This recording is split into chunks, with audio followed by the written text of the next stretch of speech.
I will start a little in Portuguese, ok? Ok. Então, desta vez aqui com o Mariano, owner of What's Your Game, and what a pleasure. I said I will start in Portuguese, but somehow I start to speak in English. I don't know why. You're a bit confused. No problem. That's me. Okay. So, great honor to be with Mariano, and I have a few questions. Mariano, for starting, now you live in Portugal. Yes. Such an honor to have you there. And why did you choose Portugal?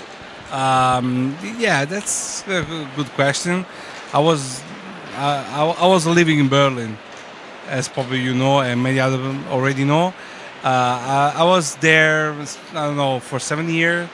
Well, the weather actually make part of the decision. Was part of the decision. I need to improve my situation because of the weather. Plus, I already have a huge base of friends in Portugal that I cultivate during the years with collaboration, thanks to, for example, Madeira and also Nippon. I started to learn more about the Portuguese culture and about Portuguese people. I had the opportunity to meet them, and we became friends. So I thought it was possible to move in Portugal because it was easy. And you are really welcome. Now tell me, what is the secret? How come What's Your Game have such an amazing games? How do you do that? Because all your games are amazing. I was teaching this game yesterday. I love the game. Now it's even better. And Madeira, what a fantastic game. And Nippon, what to say about the Nippon? And Signori. So how do you do that, please? Well, it requires a lot of work. Nothing comes from the sky, as a gift. You have to cultivate every single project since the beginning. You have to put the standard where you want. You must focus on your goal for every single project, and then you develop the project until the goal is not reached. Okay, but everything must be clear since the beginning. So we want to make a game that is like this, this, and this, until you don't check positively all the elements that you put in the first instance. The game is not done. This actually creates some kind of problems because we didn't produce a game every year. We skipped some year, okay? But in the end, we produced what we wanted because we are free. We are like a small company, like an atelier for games. This gives us the freedom to publish what we like. Plus, I have a method that I consolidate to collaborate with the authors in a way that the game actually progress and get developed properly. Well, what can we expect? What are the new surprises, if you can reveal, of course? Yes. Maybe it's a secret. What can you tell us about new projects that is coming with your game? Because now this, when I see this in a box, it's probably good. Yeah.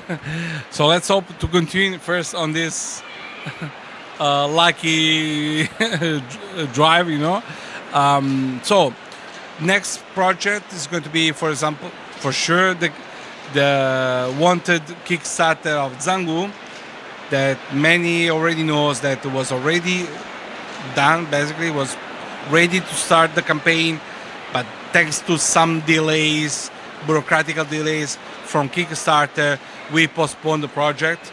So now we have to complete the Kickstarter of Zangu. Then we are going to have a new release that is Chicago 1920. It's a very unique game. It's a gangster game. About prohibitionism, and it's going to be probably one of the best that we actually ever released. Yes, we are very excited about this project. In the meanwhile, we are keep working on Brazil, that get postponed so many times and people know it, but it's still in the schedule. And I promise I will finish the game. So be patient. And we have many other. We already announced many other projects, but they are not actually in develop. Like for example, artificial intelligence. They are just in perspective. In our wish list of the games that we want to realize. You talk about Kickstarter. Did you get surprised about the Kickstarter of Madeira? That was a huge success with a game that is already in the market, but We actually more than expect. We got very surprised. I mean, the campaign reached level that still in the last days we didn't believe that it could have grown even more. I was like, okay, now it's over. No, it's going. Okay, but now it's over. No, not again. It's keep doing. Yeah, I was I was shocked, not surprised. I was shocked. yes, I actually didn't understand exactly what happened, why this happened, but yeah, it was a great campaign, great success. The game is an old game, and we didn't improve also the graphic. We didn't change the graphic. We just make some little change. We create a very good expansion, and but apparently the campaign was well organized. So that's maybe the reason of such a success. We got a lot of very good positive feedbacks from the way the campaign was run. well, let me tell you what about me. For me, it was a way to say thank you. Because such a great game, such a great company, and such a great authors. Yeah. So I think many guys that support the campaign, I think they find a way to say thank you. I think. Probably, yes. I think Madeira deserves much more love. Yes. I mean, I thought the game was not exhausted. I knew it. That's why the Kickstarter campaign. But this result showed that actually was really wanted. It's much more than not exhausted. It's a game that actually is still in the center of his life. The truth is, I said to Nuno, I think when I play first time Madeira, I didn't know board games like now, and it was a shock for me. I didn't expect that it would exist games like that. Okay. So maybe Madeira was a little before time, Yeah, I know. in some markets like Portugal. Exactly. We thought that actually we opened the door. Yeah. That was closed. When we opened it, many people didn't cross the door because they got scared. But actually, what very important people in the game industry told me that Madeira was the first game that actually started. Very influential people started basically a new line, a new concept of games, like the heavy, high quality games. There was something like this before, but there were no companies actually focusing on that kind of item or that kind of games. I remember to see a review from Rado runs through. Yeah. And it was amazing. His review. You have this and this and this. Yes. Oh, you have all this. Yeah, this I is remember. a beast. He said, Yeah. This is a beast." And that took me. What is this? I didn't even know that was from Portuguese guys. so you see. Funny. Now, Mariano, about one fair like this. This is the center of the world these days. The importance of an event like this. Yes. This is for sure the most important fair for this business. Although, I think the things started changing because of the Kickstarter. After my first Kickstarter, I actually touched and I get the experience. I think now the fair has a direct competitor, that is the Kickstarter itself. Before, new games needed to be released here in Essen. Now, not anymore. This will create, I don't know what exactly, but things must evolve. That's what I mean. This fair must evolve. If we want to keep, be competitive versus Kickstarter. I mean, a publisher now have to choose if they want to release a game in Essen on Kickstarter. That's the main question. And this is going to be probably the most important question that this fair must give an answer. Kisata already gave an answer to that. We will see. We will see. I'm getting excited. But I understand it because I myself got me thinking. Next year, am I coming back next year? That's a challenge for the organizing. I came from Portugal. There are people from Mexico. There are people from really far. So that's really because I got me thinking. Am I gonna come back next year? I still don't know. It's okay, but it's the same somehow, right? Yeah. Plus, there are new little fairs that are growing with a new identity, like for example, Iriacon, you know, and also AugustaCon. And so those conventions basically are growing, are different, and they give you different experience. So maybe people want to designate their vacation, their gaming vacation in different countries, you know, unless this fair don't improve and don't change in a way that a long trip and very expensive trip for customers is doable. It's justified. Even though when I come from Portugal, and I believe me, when you are in Portugal, somehow after month and after month, I think this is dying because it's so much work to do in Portugal with board games. When I come here, okay, this is alive. This is okay. I can still be working in this and trying to make something about it, even though this is important. Yeah, the industry is growing for sure. I mean, every effort put in this industry is not wasted. I mean, for sure, for bloggers, for reviewers, for publishers, for authors. I think we just touched the 10% of the global market that could be. This is my calculate, 10 or 12%. So it means that there is another 90% of market that must be exploited, must be used, that must expand. You know. So there is all the Far East countries that are now starting, like China, like India, or even Japan itself, Malaysia, Austria. All those countries are basically waiting and they are growing. So the market is going to grow a lot. So we need more voices, we need more people, different people, more products in order to prosper all together. It's going to be great. So don't lose your faith. So you still believe in board games? Absolutely. I think I told you, I'm quite sure that this is not a bubble. This is not something that is going to explode. We already had economic crashes, you know, during the golden age of board games, and still board games are still selling. They did get influenced negatively from the economy around. It is something independent, and it's going only up. So now, a different question, Mariano. Yeah. This is a challenge. Can you tell these guys why should we play a game? Why should you? Should we play a board game? Well, from your perspective, it's simple because this is home entertainment. Let's call it home entertainment or just entertainment. To me, board games, they don't want to teach anything. They must stay like this. They don't have to teach anything.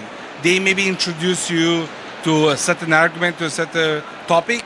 You can explore it later if you wish, or before, and get interested because of the argument. But they don't teach you anything. Their purpose is to connect people, and this is much more important this age because we have fake connections thanks to like Facebook and stuff like this, very superficial. We need to interact on a much deeper way, but we need a common point. And now, I don't want to be one of those guys that start talking about philosophy or something like this, but our society is getting more and more polarized. We have opinions, and these opinions are exaggerated, and tends to divide us, you know. So we need to have a common element. We sit around the table, different people, so we can actually tune our feelings around one single simple element that can connect people. That's basically so they should totally play games. I'm so glad to ask you. I'm so glad to ask you. Yeah, plus I think if top managers of the countries, like for example, you know, lawyer makers, parliament people, if they would play board games, they will understand the word balancing, you know. So probably they would make laws that make sense, like rules of games. Really nice. I must tell you, I really am glad because another game that we love. I think it's about what's your game, please. I think so. Vasco da Gama, it's yours, right?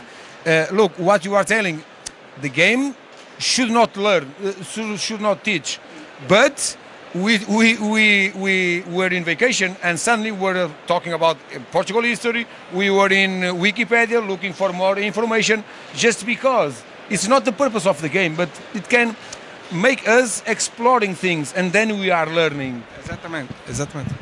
That's exactly the purpose of the game.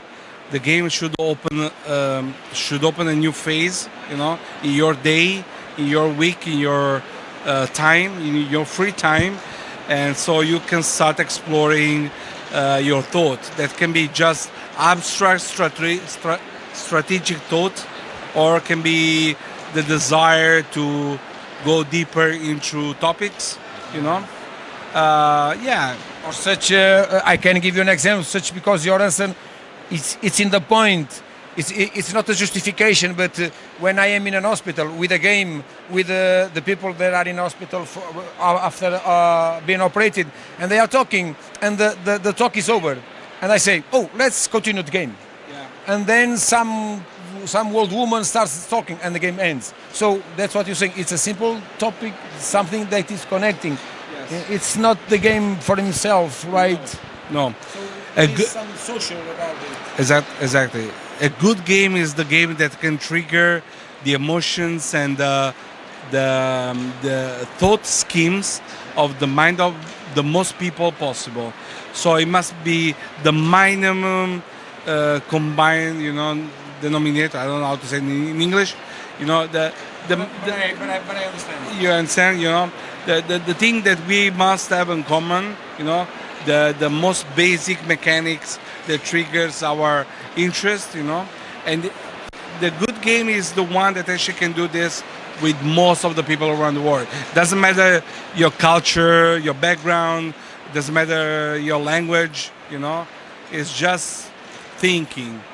And that's kind of really clever and it's very strange because you think this kind of things should not work on the paper. But then it works. It works that people on the other side of the world play Madeira, understand the meaning of the game and the design of the game, even if they never met the designers, never been Madeira, never been Portugal, never deal with these things, you know, because these are medieval elements of the game, you know. Okay. They understand exactly what the author that is on the other side of the planet meant to do. Something I'm sorry to taking so much time from you, but something that keep happening after the game in here, for example, is, come on, there's this a feeling that you know that person for a long time, and that's not true, but. The connection that this makes, it's deep, right? Yes. Because I don't know. That's all you say. Probably it's not the purpose, but that happens. Yeah. It happens. It happens a lot of time, and yeah, it's the magic of board games. It's the magic of board games. Yes. Well, Mariano, thank you so much for this moment, and please keep doing producing such great games. And for you guys, thank you for being there. I don't know if I ask some question. The micro is yours. The camera is yours. Well, I have no question for people, you know. I just wish that people try to be more moderated, you know, and to be more deep before express their feeling. This is not about board games. It's just a matter. They are going to watch this interview on the internet, which is a wide place now. And yeah, my wish is maybe we can be a little bit more calm and reflexive before talking. I never experienced actually rude manners versus me, you know, but I saw other people actually be a little bit rude versus other people. So maybe, yeah, maybe board games, you know, should teach us this thing. It's my wish for Christmas. For Christmas. Meus amigos, obrigado por estarem desse lado. Pá, é sempre um prazer. Vocês vão dizendo para eu continuar, eu continuo. E de facto, como vos digo, o prazer é todo meu. Eu aprendo imenso. I'm just saying that this is my pleasure. It's me who got the lucky one, the learning things. And see you next movie, next video. Bye bye.